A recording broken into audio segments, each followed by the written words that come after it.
Let's begin with a prayer.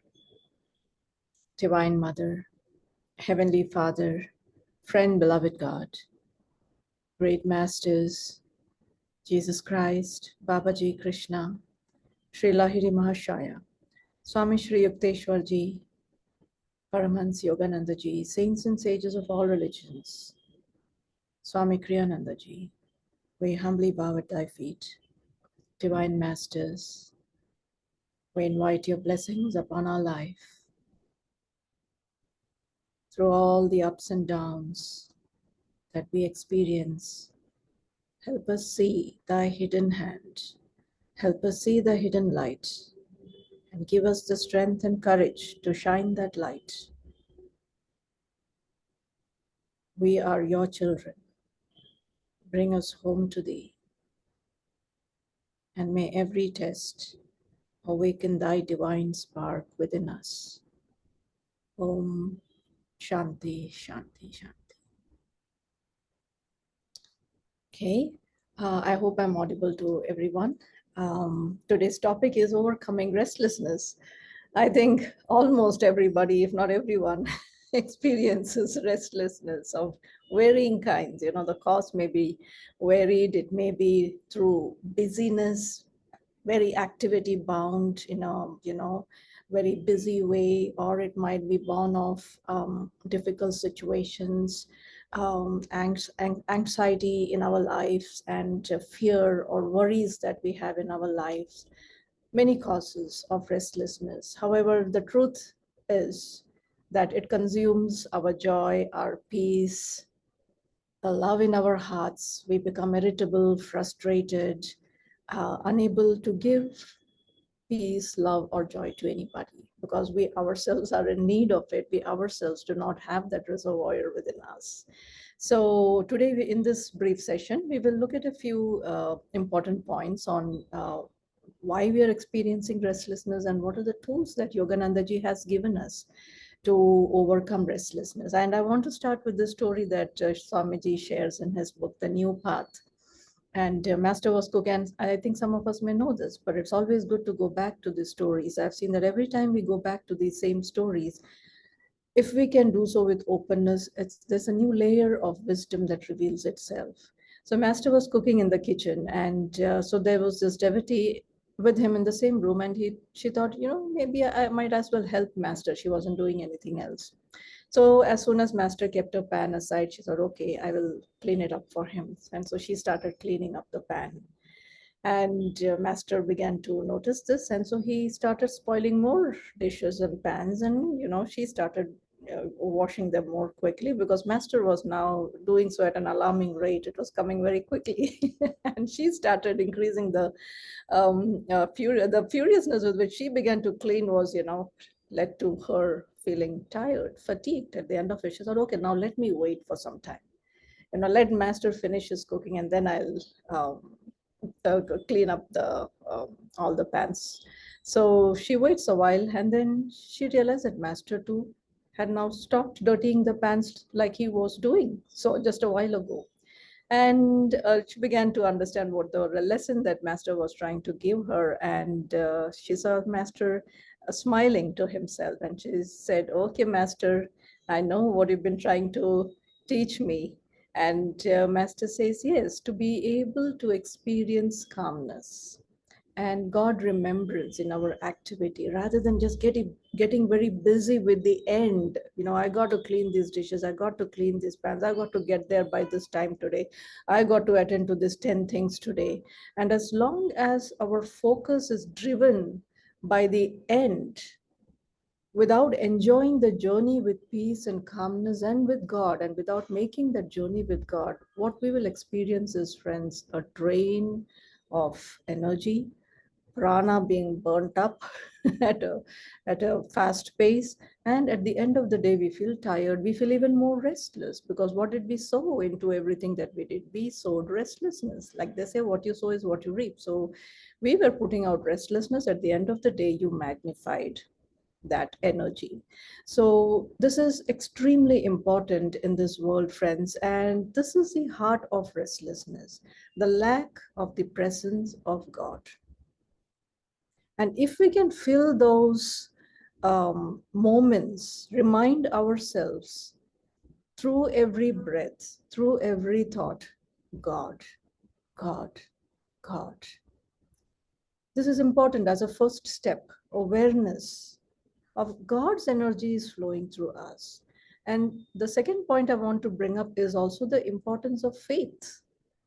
Now, in busyness and restless activity, it's a little easier to manage. Whereas when we are going through a difficult situation, a trauma, or a challenge that seems to be beyond our capacity to overcome or heal, we feel nothing is beyond our capacity. But in that moment, we are overwhelmed because we no longer have the energy, the willingness, the strength, or the courage to see through. In such moments also, it's very important. What will rescue us is the power of faith. And of course, we need to put out our own self-effort. And I'm sure we do that. What's lacking often is the power of grace, is the power of faith. When we have faith, it puts us at ease. It assures us God is watching over me. God knows what's trying to happen here. I just need to cooperate with what He's trying to do through this body, mind, and spirit. And that instantly puts us at ease. If we are not at ease, then we need to practice faith. We need to practice contentment. We need to, this is also the practice of truthfulness, to be able to accept what is. And when we accept what is, it gives us the next step. Okay, what can I do about it?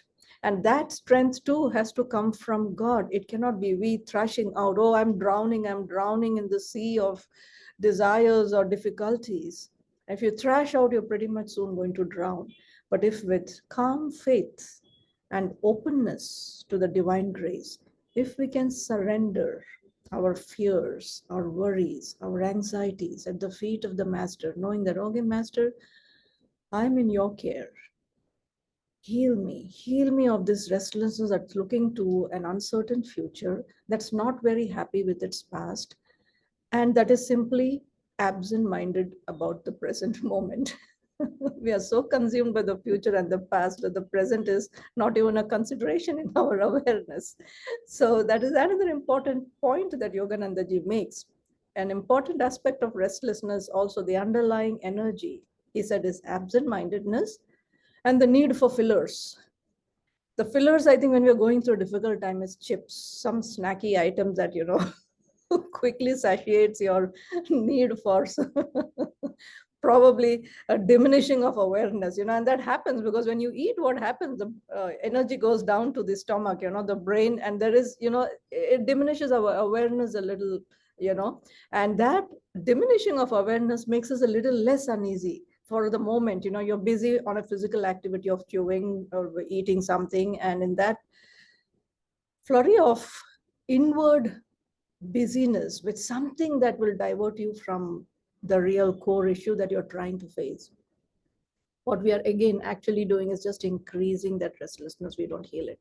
So absent-mindedness, again, what is the heart of it? Being aware of your breath, a simple practice. And here I want to bring our attention to this very powerful practice of Hong-Sau. I often undermine the power of Hong-Sau, but Hong-Sau works at different levels to steady us, to bring us stability. It increases our willpower. On the one hand, what is restlessness actually revealing?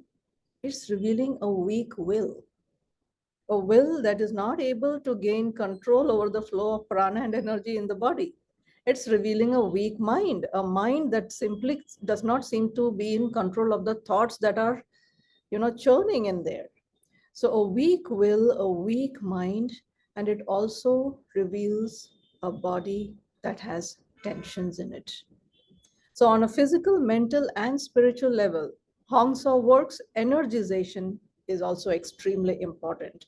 So energize, when you're consumed by stress, first step that we can all take towards releasing some of that stress is increase the availability of prana to your body cells. Because prana is an intelligent force, friends.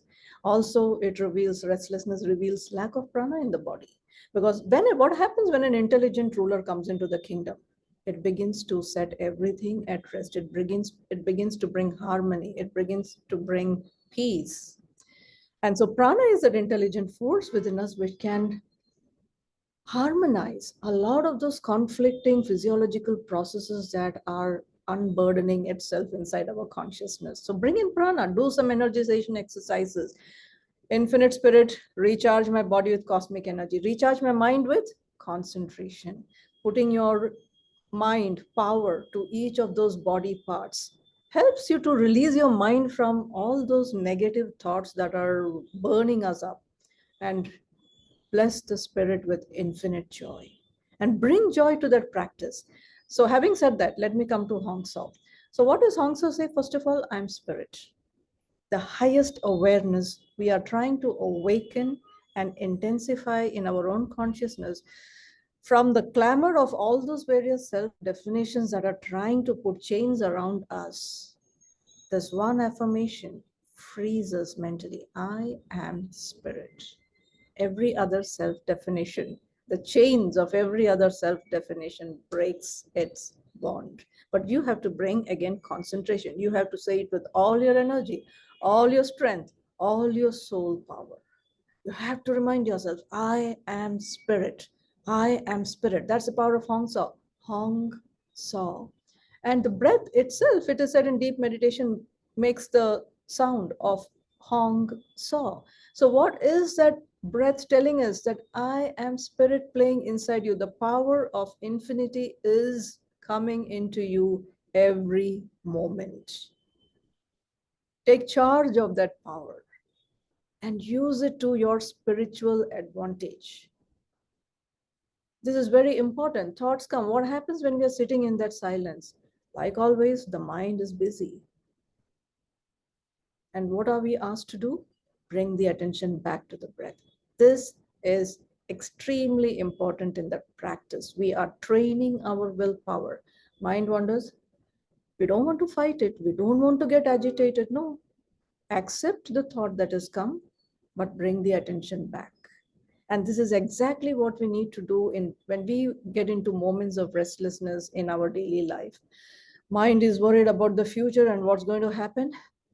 Let me just bring my attention back to the breath. Let me just repeat Hong-Sau. Let me just repeat God, God, God. This is your body. This is your mind. This is your spirit. Take that pause to surrender everything to God, because this is His life. Let go of your tendency to control it. This is another powerful practice of Hong-Sau. We learn to control what we can control. We learn to let go of what we do not want to control. We do not control the breath in Hong-Sau. We just watch the breath. Sometimes in our life situations, in fact, in all of our life situations, not even sometimes, in all of our life situations, we play our part friends, but where we want to retrain our consciousness is in learning to step back from this Leela and play also very actively the role of an observer. That this is a play of God.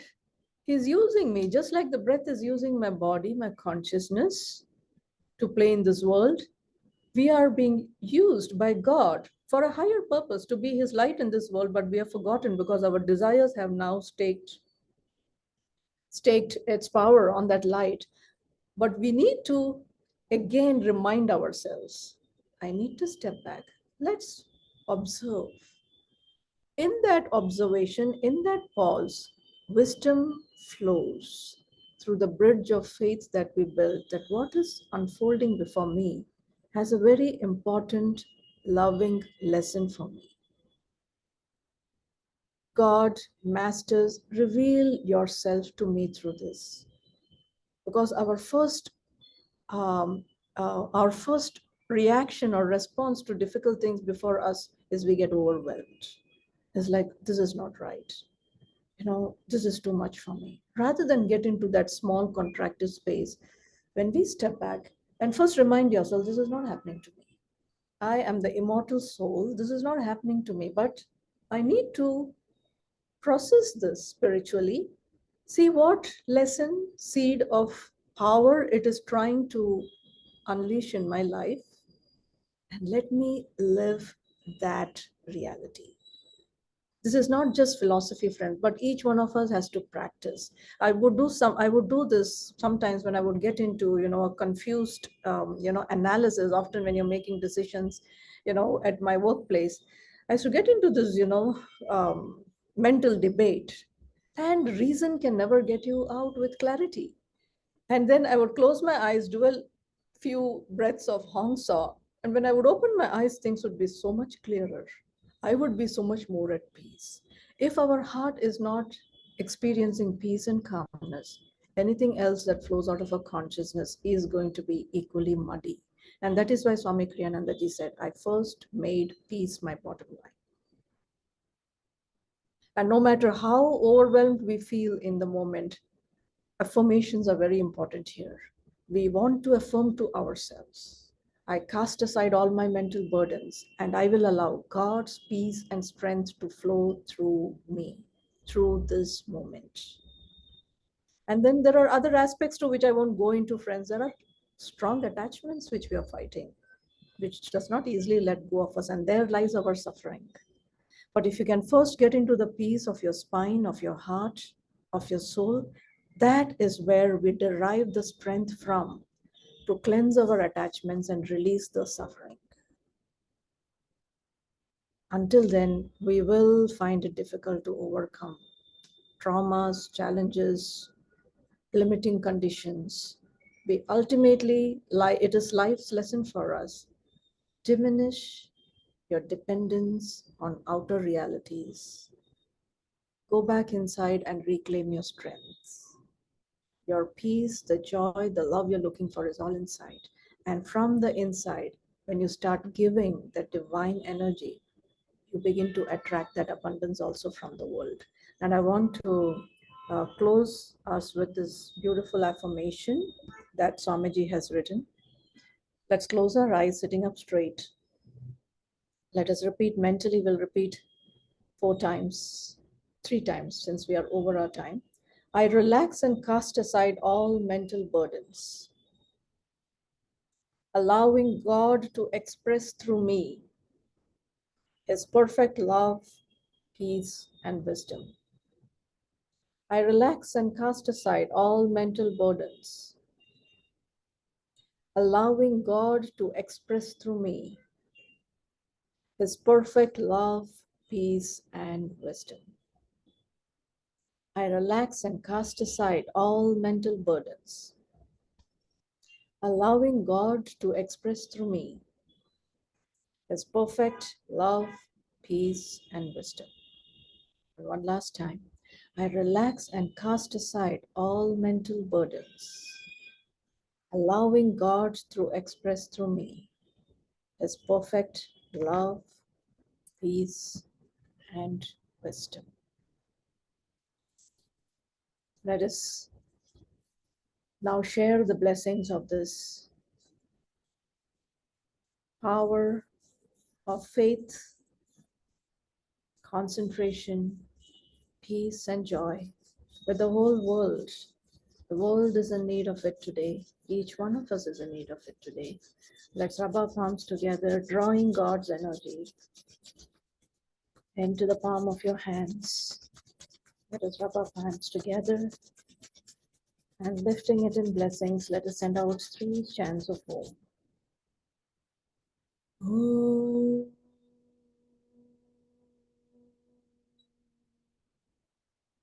Om.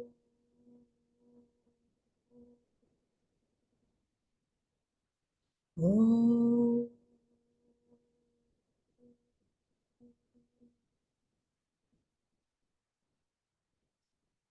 Om Shanti Shanti.